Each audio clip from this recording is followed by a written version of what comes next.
Feliz sábado, querida igreja. Que Deus abençoe a cada um de nós. Obrigado, minha irmã. A lição estava falando sobre Jeremias, chorão. Não resisti, comecei a chorar.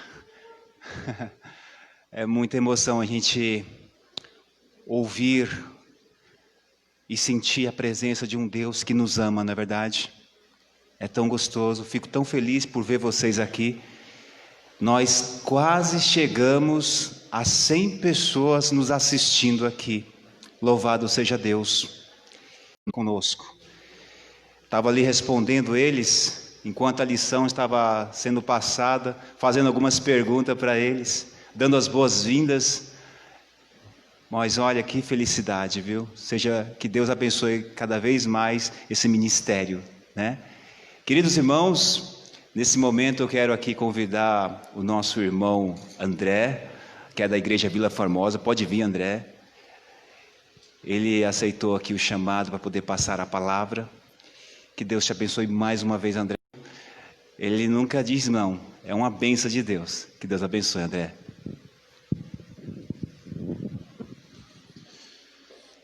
Feliz sábado, irmãos. Agradeço a Deus primeiramente pelo convite, pelo Davi pela confiança, sempre pela lembrança. E sempre que a gente recebe um convite, imediatamente eu passo ele para Deus.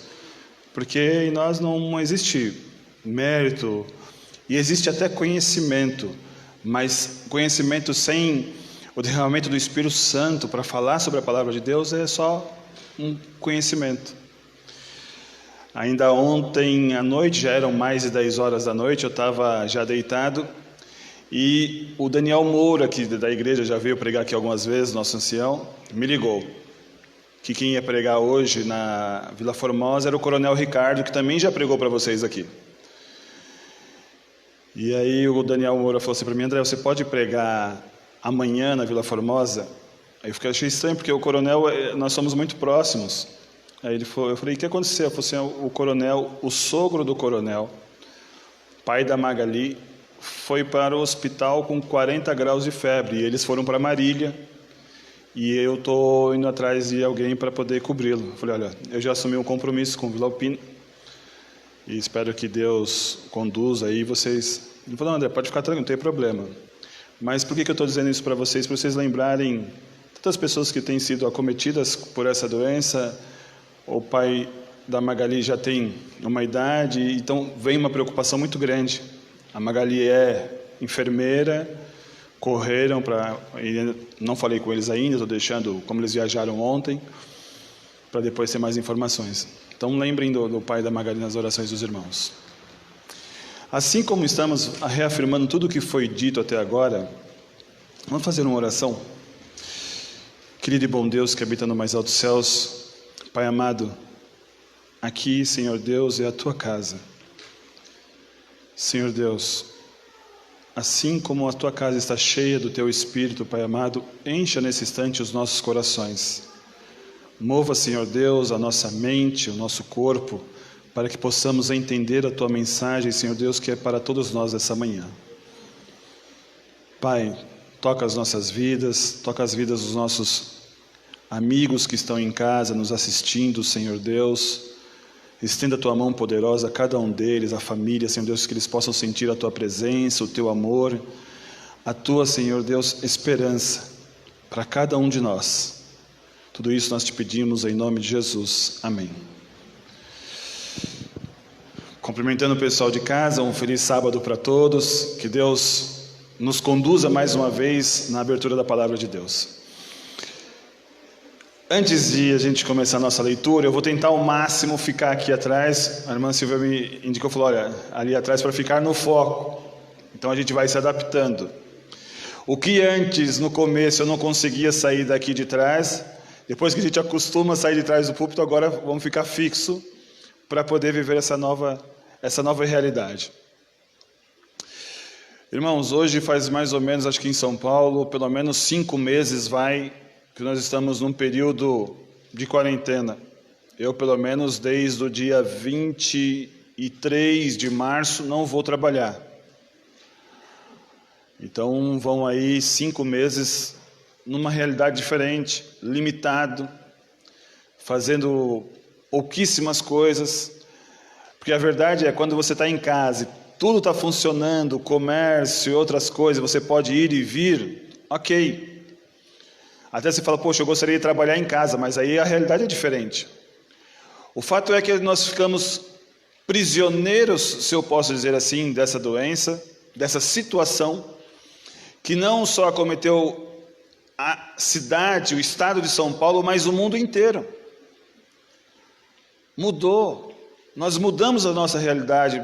As coisas foram alteradas sem que nos fosse perguntado. Porque algumas pessoas, e aí eu estou me atendo ao fato de que isso vem de uma alimentação, onde lá em Levítico Deus disse, olha, não se alimentem disso, e por uma alimentação diferente daquilo que Deus colocou para nós, hoje a gente colhe esses frutos dessa desobediência. E nós estamos meio que escravizados, porque a gente está esperando o momento e que uma vacina, algo aconteça, para que possamos ser libertos disso e a nossa vida, quem sabe, não voltar ao que era antes, mas pelo menos próximo do que era antes. E eu procurei na Bíblia algo que fosse parecido com esse momento que nos aconteceu e que nos está acontecendo. Algo que fosse próximo dessa situação. E eu queria convidar você para abrir a Bíblia no livro de Êxodo, capítulo 1. Quando a nossa situação muda, quando a nossa história muda, quando a nossa realidade de trabalho, de família, tudo isso muda sem ser perguntado. Eu procurei na Bíblia algo que parecesse com essa situação. São algumas situações que a Bíblia cita assim, mas eu quero me ater a uma. Êxodo capítulo 1, verso 8. Eu vou tirar aqui, eu sei que vocês estão como a gente Vila Formosa, fazendo apenas pequenas aplicações. O formato da igreja está mais enxuto, é essa a intenção, para manter a gente o mais protegido possível. Então eu vou tirar algumas lições aqui rápidas para que Deus possa trabalhar em nosso coração e o Espírito Santo e a gente possa refletir sobre essa mensagem. Êxodo capítulo 1, verso 8.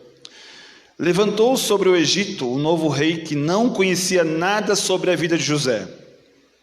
Então proclamou ele ao seu povo: eis que os povos dos filhos de Israel tornou-se mais numerosos e mais poderosos do que nós. Verso 10, vinde, tomemos sábias medidas a fim de impedir que ele cresça ainda mais, pois do contrário, em caso de guerra, aumentará o número de nossos adversários e combaterá contra nós, para depois deixar nosso país assolado. Sendo assim, impuseram inspetores de obras para tornar-lhes dura a vida com os trabalhos que exigiam, pois assim que construíram para Faraó a cidade armazéns de Pitom e de Ramsés, e aqui eu faço só um parênteses. Essas cidades Pitom e Ramsés, aqui você tem uma atualização literária. Lembram disso? Por exemplo, quando eu digo quem descobriu o Brasil, não era nem Brasil naquela época. Mas hoje eu tenho uma atualização literária e falo, quem descobriu o Brasil? Então eu atualizo o literário. Nessa época não era a cidade de Ramsés e Pitons. Então você tem uma atualização do texto, uma atualização literária. Não eram cidades da época. Mas depois se tornaram, e aí você tem uma atualização de texto. Ok? Verso 12. Contudo, quanto mais oprimiam o povo de Deus, tanto mais geravam filhos e se multiplicavam. E os egípcios preocupavam-se por causa dos muitos descendentes de Israel. Os egípcios obrigavam os filhos de Israel ao trabalho. Último verso para a gente finalizar, o verso 14. Tornavam-lhe extenuante e amarga a vida com duros serviços, a preparação da argila, a fabricação de tijolos, vários trabalhos do campo de toda espécie e tarefa que os obrigavam a realizar. Vamos tentar trazer um pouquinho essa história. Você tinha um povo livre, com uma história bonita de José que tinha vindo para o Egito, tinha sido acolhido pelos Ixos. Ixos não eram egípcios de sangue, eram mestiços, e por serem um povo mestiço, aceitaram a José como um dos governantes, e viviam naquela época em paz e harmonia. Mas um dia, egípcios de sangue retomaram o poder e subjugaram o povo. Por isso que você tem que eles não conheciam a José, eles não queriam saber da história de José. Então, a família que trabalhava, o pai que saía de manhã, trabalhava para sua família, agora aprisionado, fazia tudo isso para Faraó. A esposa, os filhos que acostumavam a ter uma liberdade, agora eram escravos de Faraó.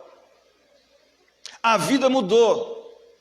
Eu não estou falando de uma transformação de home office aqui, irmãos, para trabalhar dentro de casa. Eu estou dizendo de um hebreu que trabalhava para a sua família, para o seu sustento.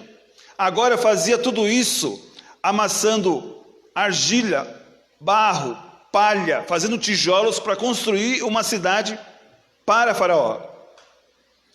O que era alegria, agora se transformou em choro, tristeza, amargura. Passam-se 10, 20, 30, 40 anos e agora começam a nascer as gerações de escravos, nascidos escravos. Imaginem a situação. Você, uma outra hora, era um homem livre e agora escravo. Nasce o seu filho escravo. E aí você começa a dialogar com ele e fala: filho, um dia nós somos livres. Filho, um dia o pai tinha tempo para conversar com a sua mãe. Hoje o pai não tem mais. Filho, eu não sabia o que era o peso de um chicote nas costas. Hoje isso é terrível. Filho, você não sabe como era bom andar à vontade. Passam-se mais 30, 40 anos e agora você tem uma outra geração de escravos, nascidos escravos. E aí você começa a imaginar a conversa com os netos. Filho, olha, seu pai nasceu escravo, você também, mas tinha uma época em que nós éramos livres. José passou por... Filho, olha, só que passam-se 100, cento e poucos anos e morrem aquelas gerações que conheceram a liberdade, e agora a liberdade passa a ser apenas uma lembrança dos nossos pais que contavam como eram. Porque agora eu tenho escravos, nascidos escravos, que sequer têm uma ideia do que é liberdade. A liberdade passou a ser uma história, porque a realidade de um povo havia sido mudada sem sequer ter sido perguntado para eles. Eles tinham sido subjugados pelos egípcios. Parece um pouquinho com a nossa história, não, que estamos vivendo. Será que essas gerações que têm nascido durante a pandemia, essas gerações que têm visto essa pandemia, queridos, como a nossa realidade mudou? O que muita gente antes corria para não chegar na igreja e ter que abraçar um monte de irmão, hoje em dia tem gente em casa sentindo falta de um abraço.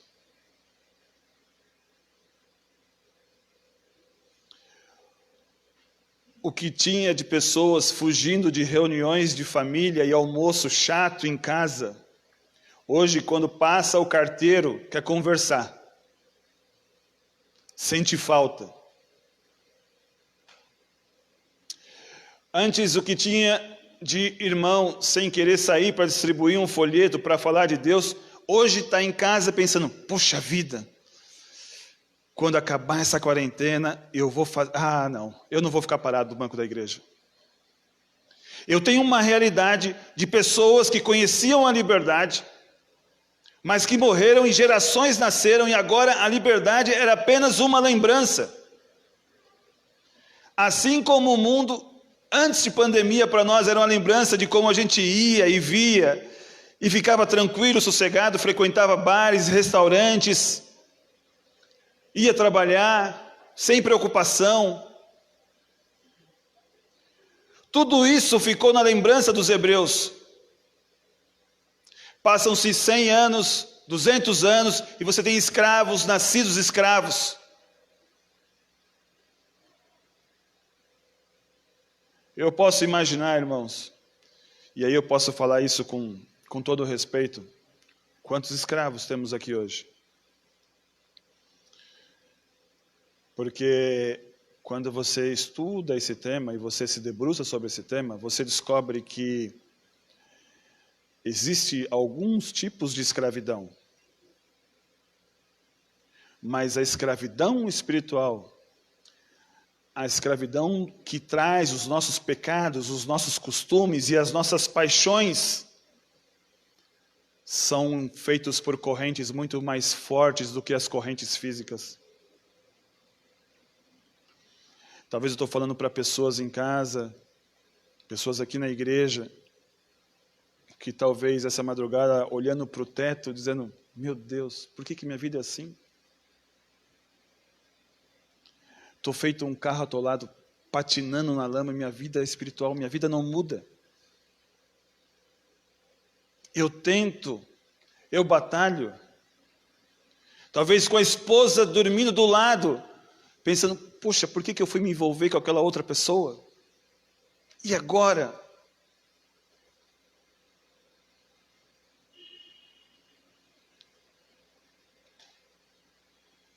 O que fazer? Eu tenho um cargo na igreja, eu sou alguém da igreja, eu frequento a igreja, mas minha vida espiritual não muda. Tenho bons argumentos, conheço a palavra, falo para os irmãos, estudo a lição, articulo bem, mas sou apenas um vaso bonito. Usando as palavras de Jesus, eu sou apenas um sepulcro caiado, bonito por fora, mas podre por dentro, ossos vazios. Sem a carne espiritual, sem o Espírito Santo, cheio de formas e bem vestido. Eu tenho um povo escravo, e nas conversas deles, eles pensavam e conversavam, olha, um dia Deus vai nos levar dessa terra. Só que os anos vão passando, isso não é uma realidade. É uma promessa, mas naquele momento não é uma realidade.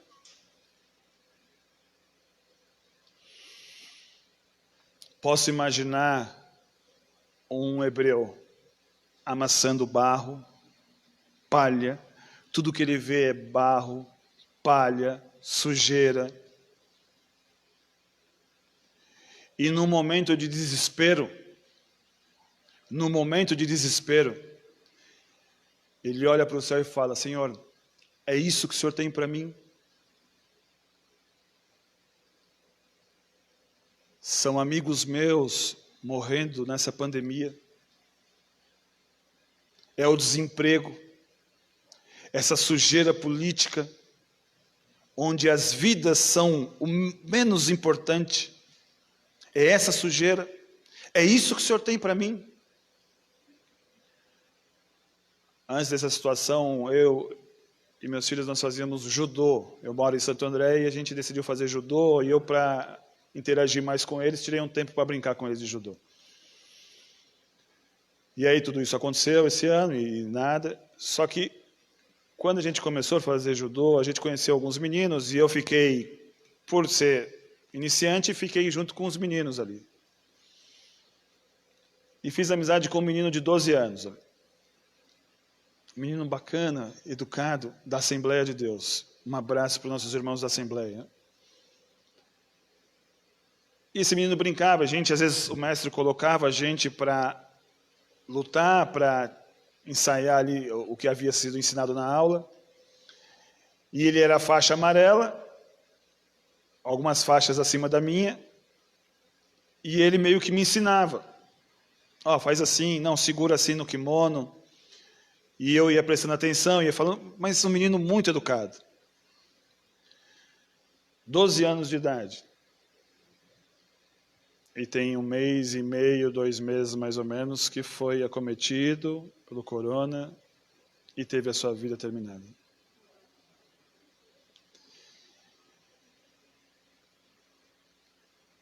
Essa semana eu fui trabalhar há algum tempo já na Unipar, e é onde eu estou em casa fazendo serviço, o trabalho, e o meu gerente, olha o outro extremo, 81 anos de idade, quase 60 anos trabalhando no mesmo lugar, aposentou e continuou trabalhando lá dentro por uma outra empresa que prestava serviço. Quando a empresa perdeu o contrato, eu migrei para uma outra empresa e ele mandou uma mensagem para mim, dizendo: André, se tiver alguma coisa aí me avise. 81 anos de idade, de maneira muito rápida,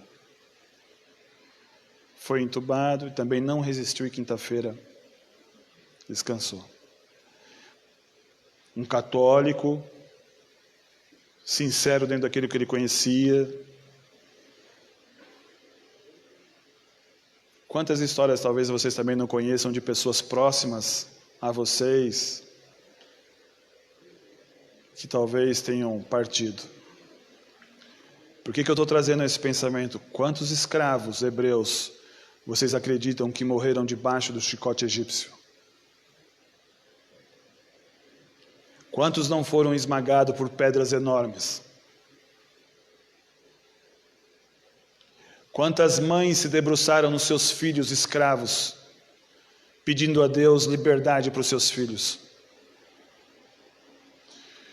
Quantos pais vocês imaginam que durante a escravidão, quando viam a esposa grávida, falava: se for menino, o faraó mandou matar, ele não quer meninos.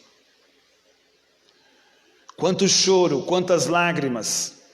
E agora você imagina, voltando ao nosso exercício, você imagina aquele hebreu ali amassando barro, palha, choro, olha para cima e fala: Senhor, é isso que o Senhor tem para mim? Barro, palha, tristeza, dor. É isso? É isso que o Senhor prometeu para Abraão, Isaac, Jacó? É isso que o Senhor tem para mim? São minhas costas cheias de feridas pelo chicote egípcio? É isso? É essa a sua promessa? Queridos, quero dizer para vocês que Deus nunca desampara seus filhos. E Deus nunca falha com as suas promessas. Deus cumpre. E nesse tempo Deus levanta alguém para libertar o povo.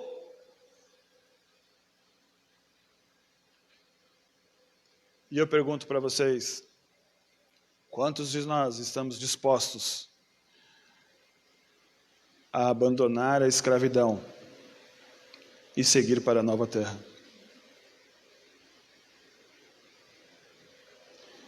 E aqui vem duas reflexões. Quando os hebreus são libertos do Egito, alguns, para não dizer a maioria deles, saem carregando um balaio de deuses egípcios.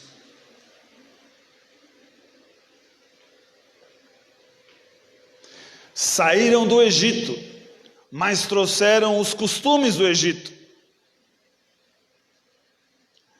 Eu pergunto, vamos sair dessa pandemia, vamos sair dessas situações, mas vamos ainda carregar os mesmos costumes? Vamos continuar agindo da mesma forma? Talvez não no primeiro sábado, talvez não no segundo sábado, mas depois, quando isso ficar apenas na lembrança, essa escravidão, como nós vamos agir? Porque eu estou falando de um povo liberto pela graça de Cristo, e só depois de liberto, recebe a lei. Isso, numa análise muito clara e objetiva, você percebe que, independente de você obedecer ou não à lei, você só está salvo hoje, aqui liberto, por causa da graça de Cristo, quer você queira ou não.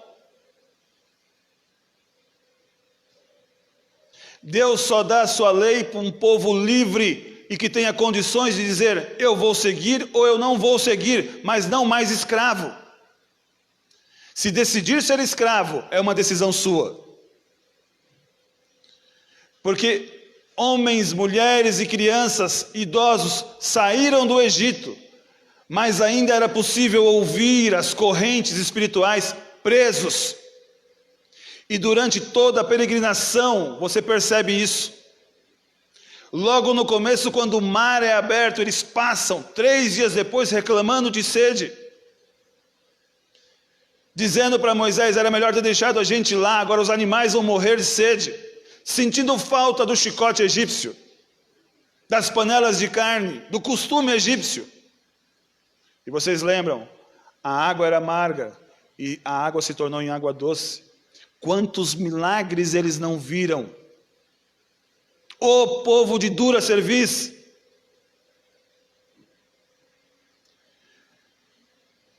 Estamos passando por um período difícil. Talvez irmãos aqui da igreja tenham sido acometidos pela doença e talvez tenham descansado. O fato é que durante esse período, assim como foi no Egito, irmãos queridos que amassavam barro e palha ao nosso lado, que tinham uma esperança, morreram sem ver a terra prometida.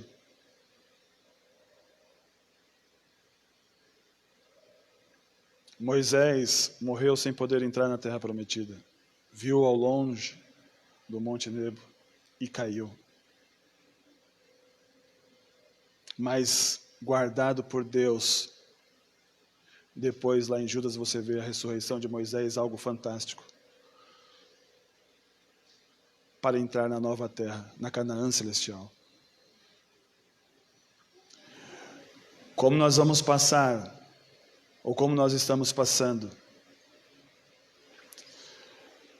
define talvez a maneira como nós vamos olhar para trás, olhar para esse processo, escravos, com uma situação de vida alterada. Mas se pararmos de olhar para Jesus e entender que o que importa são as pessoas, e entender qual é a nossa missão aqui, terá sido só mais uma parte da história de uma doença triste, acometeu alguns irmãos, mas eu continuo sendo escravo. E o pior é que quem se acorrentou foi eu mesmo, nos meus pecados, nos meus vícios, nas minhas mentiras, na minha falsidade.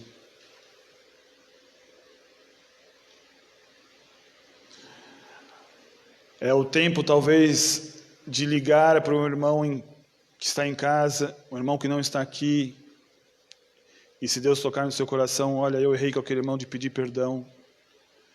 Dizer: irmão, desculpa, as pessoas são importantes. André, mas não foi eu que errei com ele, foi ele que errou comigo. Dá outra face. Nós temos a história de um povo escravo, triste, mas que manteve a sua esperança, meio a tantos problemas, é verdade. Mas essa igreja que sai de Israel, que sai do Egito, o povo de Israel, ela é tão amada a ponto de Moisés dizer: Senhor, se o Senhor for destruir esse povo, risca meu nome. E riscar o nome naquela época era: pode me matar, pode acabar comigo. Se o Senhor for destruir essa igreja, me mata primeiro. Você está disposto a se colocar na frente dos seus irmãos e dizer: Senhor, não nos abandone. Senhor, não abandone os nossos irmãos que estão no leito esperando uma resposta tua, mas seja feita a tua vontade. Visita essas pessoas, Senhor. Senhor, mas mais importante do que libertar da escravidão física, queremos sair daqui libertos espiritualmente. Queremos que os nossos costumes, os nossos vícios e as nossas paixões fiquem, para que o teu Espírito, e abrindo ainda mais isso, para aquilo que é o grande objetivo, para que nós possamos refletir o caráter de Deus. quando eu reflito o caráter de Deus, eu gosto muito da lição do tema da semana passada, eu vejo as pessoas com os olhos de Jesus, com os olhos do amor. E ao invés de palavras que machucam, são palavras que confortam e que trazem esperança. De que existe um Deus que não faz do seu trono mágica com uma varinha, mas um Deus que desce no meio do seu povo, habita com esse povo e liberta esse povo. E assim foi a história com Moisés. Deus não é um Deus distante. Deus sabe o que tem passado conosco. Deus tem visto as nossas orações e as nossas aflições durante esse período de 4 meses, que talvez esteja longe de ser uma escravidão que houve no passado, mais perto de como já foi a nossa vida aqui, nos sentimos aprisionados, presos, dentro da nossa casa.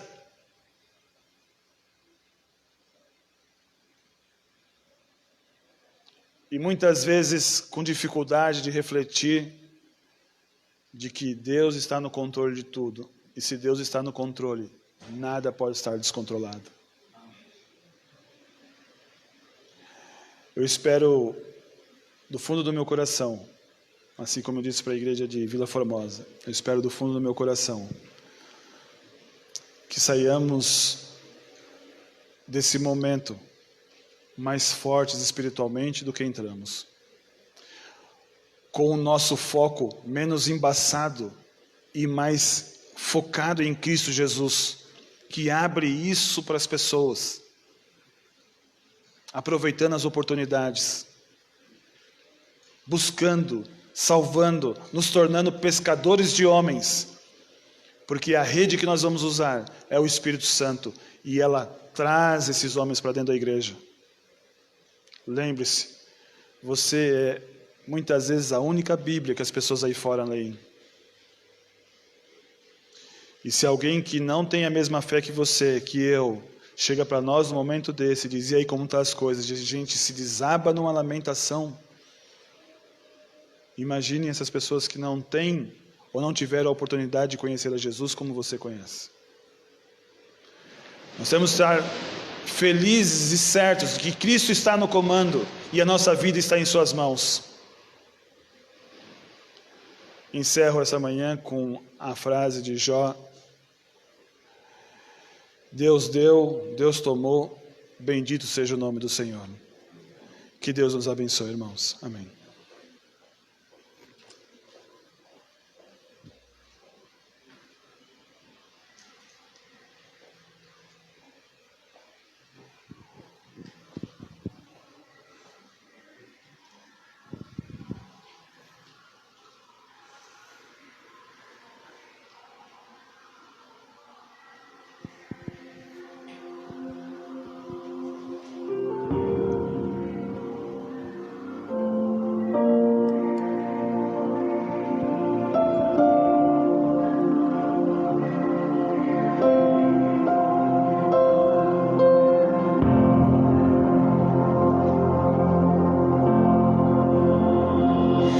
Quantas vezes eu te esperei, tenho saudades de ti. Quantas vezes eu te chamei, mas você não quis ouvir. Eu ainda estou aqui, te espero.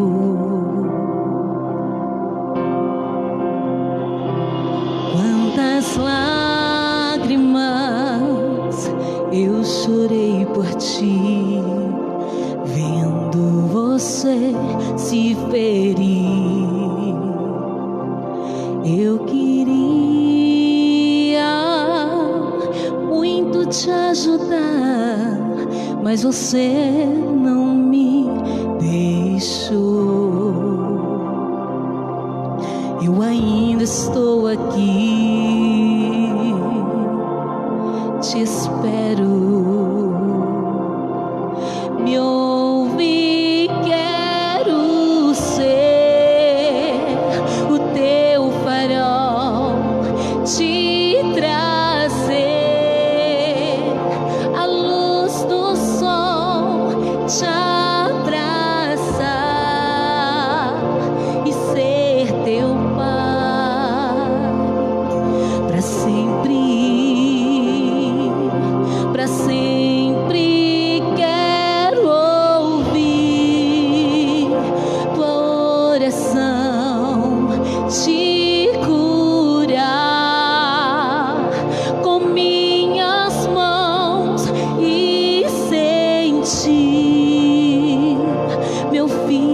aqui comigo.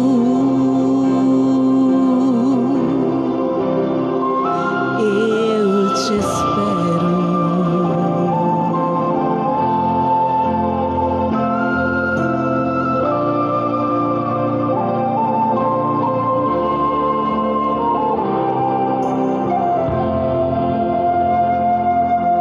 Eu ainda estou aqui,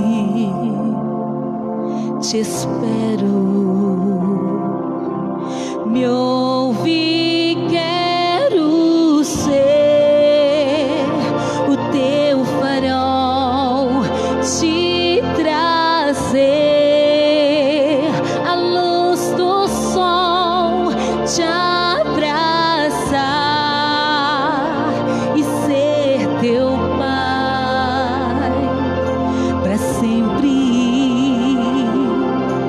sempre. Quero ouvir tua oração, te curar com minhas mãos e sentir meu filho aqui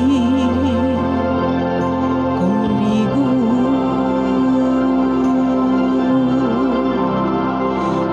Eu te espero.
Querido Deus que habita no mais altos céus, Senhor,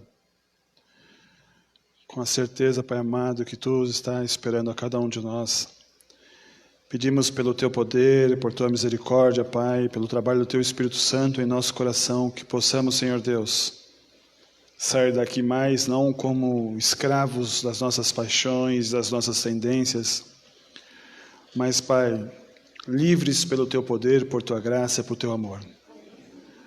Sair daqui, Pai amado, com a certeza de que a Sua volta, Senhor Deus, está muito próxima. Que existem pessoas aí fora, Senhor Deus, chorando, clamando, escravas, Pai amado, esperando um convite, uma palavra, uma oração, uma visita. Pai, estamos aqui, Senhor Deus, e nos colocamos em Tuas mãos. Usa-nos, Senhor Deus, para a Tua honra e para a Tua glória, Pai amado. Despeça-nos agora aos nossos lares, Pai amado. Abençoe os nossos amigos que estão em casa, as famílias, Senhor Deus, que estão ouvindo, Pai amado, a Tua voz, que possam se sentir também abraçados e abençoados, Senhor Deus, nesse instante. E que possamos todos, Senhor Deus, todos, Te louvar e engrandecer sempre o Teu santo e poderoso nome, porque Tu és Deus, Pai amado. Louvado seja o Teu nome eternamente, Pai. Amém, Senhor.